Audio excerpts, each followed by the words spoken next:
Subscribe to our channel by clicking the subscribe button. Click the bell button and enjoy the latest uploads from our channel.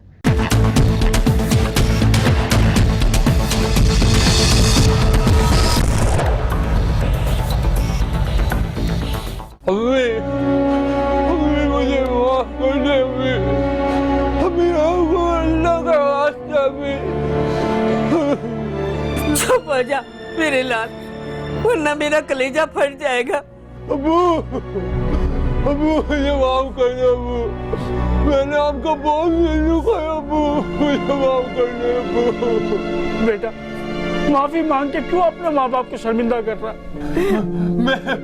मैं इसी काबिल हूँ, आप लोग जब तक मुझे माफ नहीं कर सका मैं जी सकूंगा ना मर सकूंगा अब्बू। मुझे इस तकलीफ और अज़ियत से निजात दे मेरे मौला, मैं तेरा गुनहगार बंदा हूँ, मैं तेरा बंदा मौला, मुझे बहुत दे दे अल्लाह, मुझे बहुत दे दे। आखिर कौन था वो शख्स जो अपने माँ बाप से माफिया मांग रहा था? लोग खुदा से अपनी लंबी उम्र की दुआ करते हैं, लेकिन यह शख्स खुदा से मौत मांग रहा था। क्या इसकी तकलीफ दे जिंदगी इसके किसी बुरे अमाल का नतीजा थी, या फिर इससे कोई गुनाह सरगर्द हो गया? हकाइक और सच्चाई को जानने के लिए हमें चलना होगा कहानी के पीछे। हाँ सिर्फ उन डकैत लड़कों का क्या हुआ?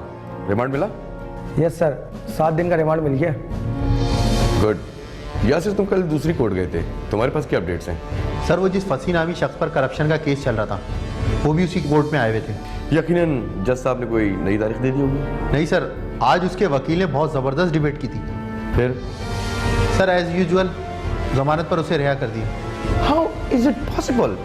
उसकी जमानत किसने करवाई? सुना उसके बाप ने घर का कीमती सामान बेचकर वकील को दिया था। ये बात तो है। अच्छा ये बताओ आसिफ के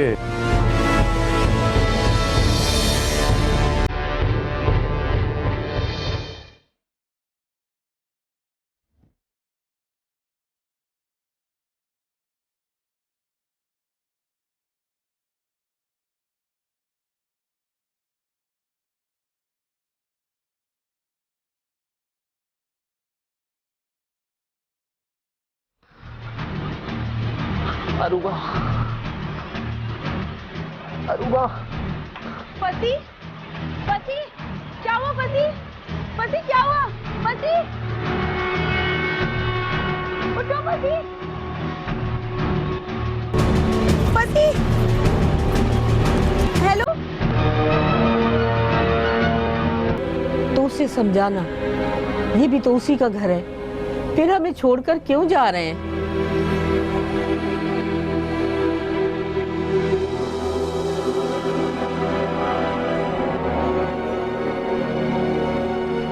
क्या सुन रहा हूँ, तुम अरूबा के साथ कहीं और शिफ्ट हो रहे हो? जी अब्बू, आपने ठीक सुना है, हम लोग ये घर छोड़कर जा रहे हैं। बेटा ये भी तो तुम्हारा घर है। अम्मी ये घर मेरा नहीं है, ये घर तो बल्कि आप लोगों का है, और ये घर इस काबिल नहीं कि मैं यहाँ पे अपने दोस्तों को बुलवाऊं। फसी, आप अपने माँ बाप को किसके सहारे छोड़कर जा रहे हैं? अरे भाई, अम्मी अब्बू कोई माजूर थोड़ी हैं कि अपना ख्याल ना रख सकें। ठीक है बेटा, तुम जहाँ जाना चाहते हो जा सकते हो। और हाँ, आप लोग फिक्र ना करें, मैं यहाँ का कोई सामान लेकर नहीं जाऊंगा। कुछ तो ख्याल करें फसी, देखे तो अम्मी रो रही हैं। अरे भाई, थोड़ी देर रोएंगी फिर चुप हो जाएंगी। नहीं, वैसे भी कुछ दिनों में सब्र आ ही जाएगा।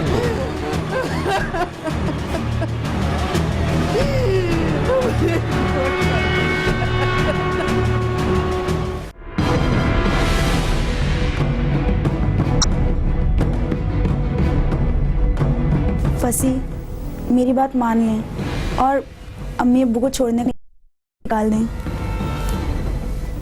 मैंने फैसला कर लिया है और मेरा फैसला कोई नहीं बदल सकता। आपको पता भी है कि आपके इस रवैये की वजह से अम्मी अब्बू को पहुंची है। यार मैं आगे बढ़ना चाहता हूँ, कुछ करना चाहता हूँ मैं, और यहाँ रह के ये मुमकिन नहीं। और जो कुछ उन्होंने आपके लिए किया वो सब आप भूल बैठे हैं। क्या किया है उन्होंने मेरे लिए? क्या किया है? वही किया है ना जो हर माँ बाप अपनी औलाद के लिए करते हैं। कौन सा एहसान किया है मेरे ऊपर? औलाद के भी कुछ हुकूक होते हैं अपने वालिदैन के लिए।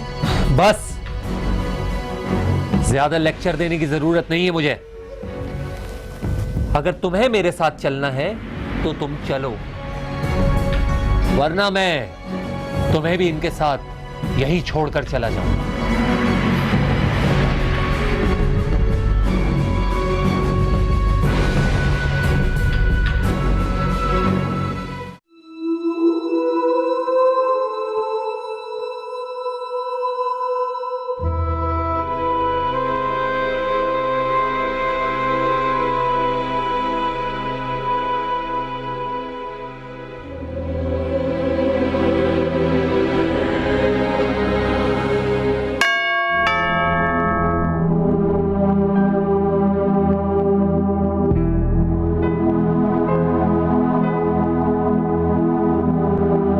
अल्लाह तेरा शुक्र है, मेरा बेटा आ गया।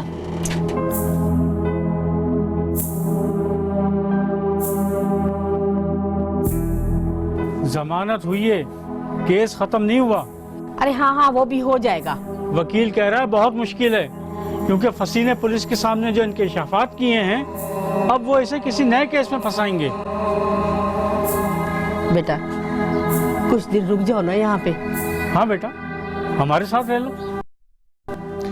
मुझे अपने घर जाना है। रुक जाए ना फसी, देखें अम्मी अब्बू इतना इंसिस्ट। ऐसे कैसे हो सकता है? कुछ दिन यहीं पे रह लो। देखिए अम्मी, हमारा यहाँ से जाना ही बेहतर है। उरूबा, वो मेरी ब्लड प्रेशर की मेडिसिन खत्म हो गई है, रखी हुई है? जी रखी हैं। ठीक है, तुम मेरी मेडिसिन लो और अपना सामान उठाओ। हम अभी इसी वक्त यहाँ से जाएंगे। मैं तुम्हारे बाहर इंतजार कर रहा हूँ।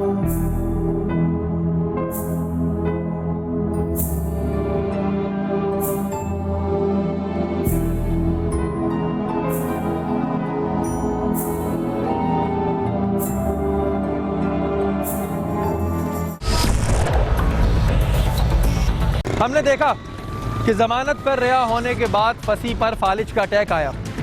फालिज के अटैक ने उसे तकरीबन माजूर कर दिया।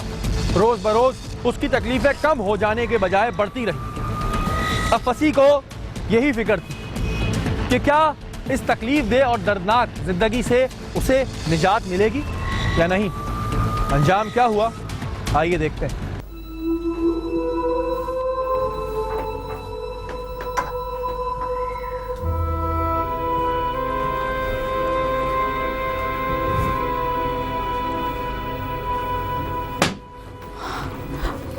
फसी,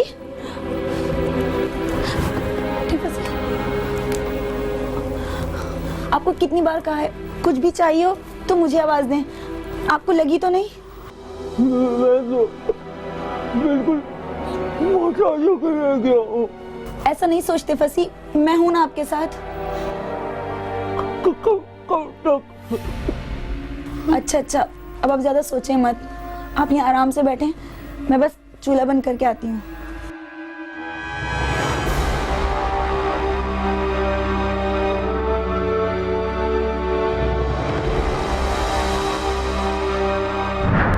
आपने तो अपनी जिंदगी में कुछ किया नहीं, लेकिन कम से कम मुझे तो करने दें। बेटा हमने तुम्हारी परवरिश अपनी हक हलाल की कमाई से की है।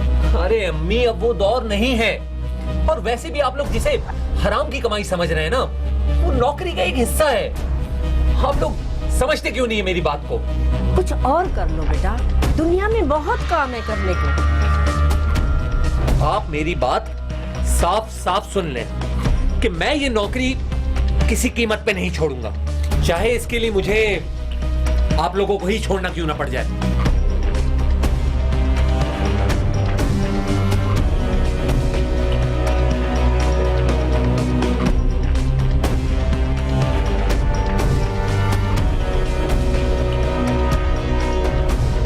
नहीं आता। मेरा बेटा आज अपने माँ बाप के सामने इस लहजे और इतनी ऊंची आवाज में बात करेगा। छोड़ें जी आप, ये तो नाफरमान हो चुका है, इसको अपने हाल पे ही छोड़ें। आप फिक्र ना करें, परेशान मत होइए, अल्लाह मालिक है।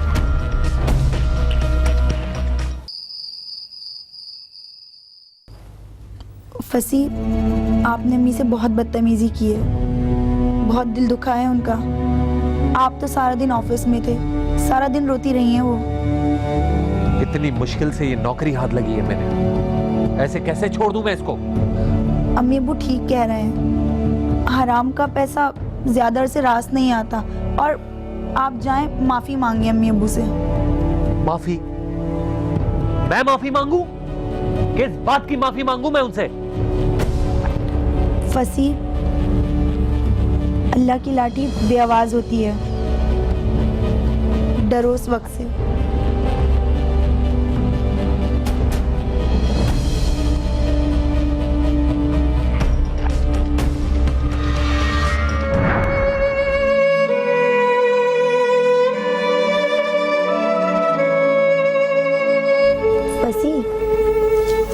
फसी, क्या हुआ? फिर कुछ सोचने लग गए? डॉक्टर ने आपको आराम करने के लिए कहा है ना?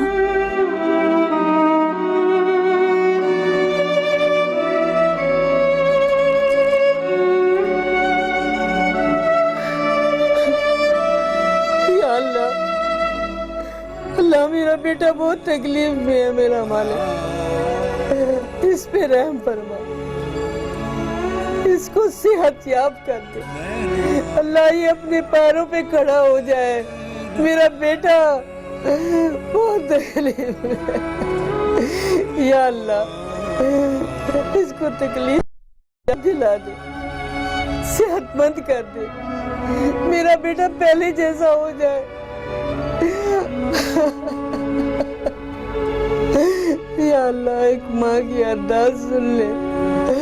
या अल्लाह मेरे बेटे को सेहतयाब कर दे। अल्लाह तकलीफ से निजात दिलवा मेरा मालिक। अल्लाह तू सुनने वाला है, तू सबकी सुनता है।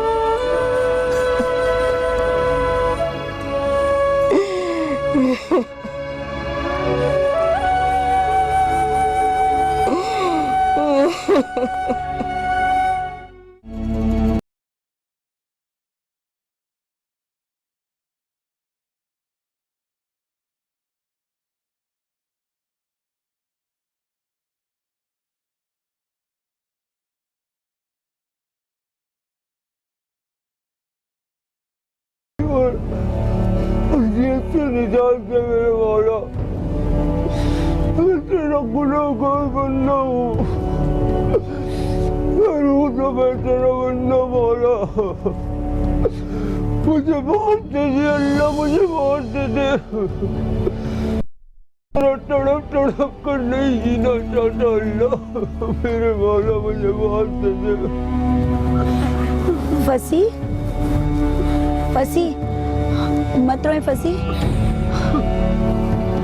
काश आपने मेरी बात पहले मान ली होती तो आज आपको ये दिन नहीं देखना पड़ता। तुम ठीक कर रही हो रूबा, मैंने सबके हक तलफी किए, मैंने सबका दिल दुखाया, मैंने सबके साथ बुरा किया। तुम अम्मी अब्बू को बुलाओ, मुझे उनसे माफी मांगनी है रूबा, मरने से पहले मैं उनसे माफी मांगना चाहता हूँ रूबा, मुझे उनसे माफी मांगनी है।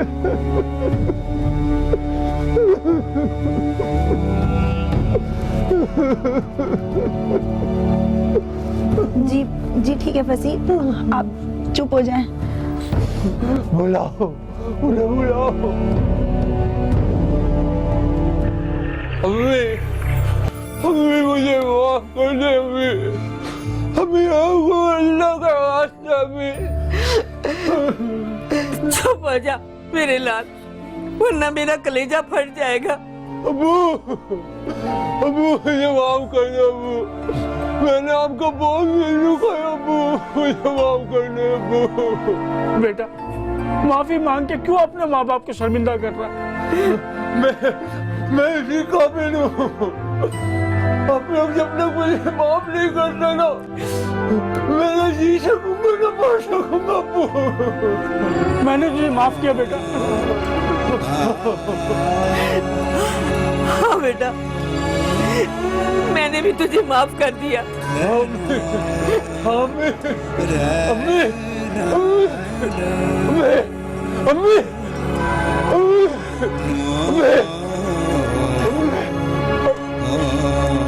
मसी, मसी, क्या हुआ मेरे बेटे को? क्या हुआ?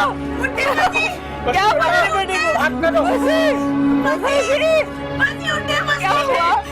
क्या हुआ मेरे बच्चे को?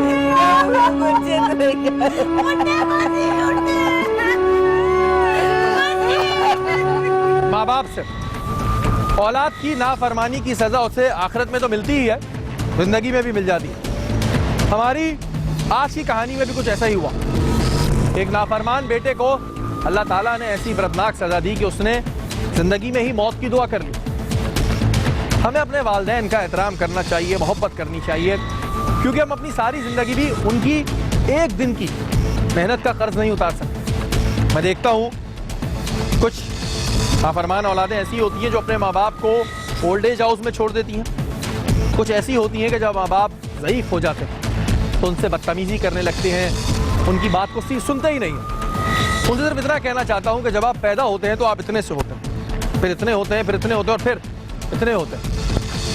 जब हम छोटे होते हैं तो हम बहुत से अहमकाना सवाल अपने माँ बाप से करते हैं जिनका कोई जवाब नहीं होता, और सिर्फ माँ बाप ही वो हस्ती होते हैं जो उन सवालों को बर्दाश्त करते हैं और बड़े प्यार से, बड़े खलूस से उसका जवाब देते हैं। तो जब वालिदैन बूढ़े हो जाएं, ज़ईफ़ हो जाएं, तो आपका ये फ़र्ज़ है कि आप उनके साथ शफ़क़त से पेश आएँ, मोहब्बत से पेश आएँ, क्योंकि अगर आज आप अपने माँ बाप के साथ ये करेंगे तो फिर आपकी आने वाली नस्लें यानी कि आपकी औलाद भी आपके साथ ऐसा ही करेगी, क्योंकि जो आप बोते हैं बॉस वही आप काटते हैं। इस बारे में सोचना है।